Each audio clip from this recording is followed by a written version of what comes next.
Moving hundreds of elephants hundreds of kilometres is no easy task, but African Park says it's up to the challenge. The group is responsible for protecting 90% of Malawi's elephant population.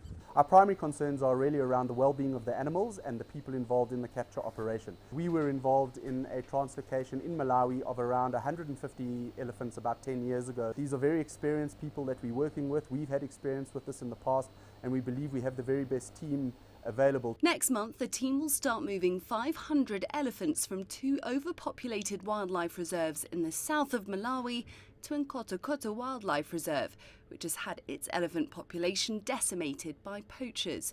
It's a 300 to 500 kilometre journey that will cost more than $1.5 million. But African Parks believes it needs to be done.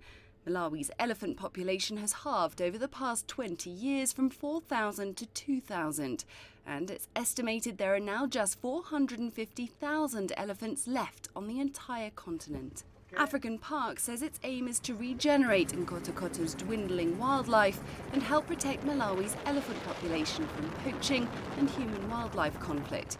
The elephants' new 16,000-hectare home will be fenced off, and the local community has committed to helping protect them. The move will be carried out over a year, with the first herd of elephants set to be transported by truck in July.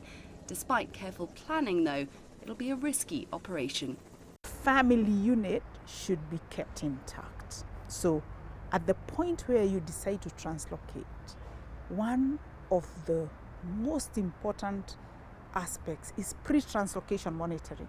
Monitoring that population so that you understand what the family units look like and what the bull groups look like. If you do not do that, you stand the first risk of separating the discrete family units, which is very traumatic for elephants.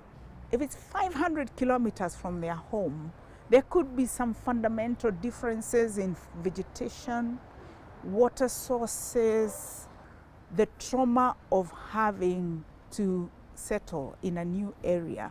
It's very difficult for a sentient being like an elephant. African Parks last month made international headlines when it moved a group of lions from South America to South Africa. While many conservationists agree translocations are unavoidable, some feel more should be done to improve the elephants' well-being. As we go to a world that is getting smaller and elephants need to be moved more, I think their welfare needs to become a principal conversation in the translocations. Conservationists say shared guidelines, expertise and long-term monitoring of elephant populations before translocations could all help boost their chances of survival. Clementine Logan, CCTV, Nairobi, Kenya.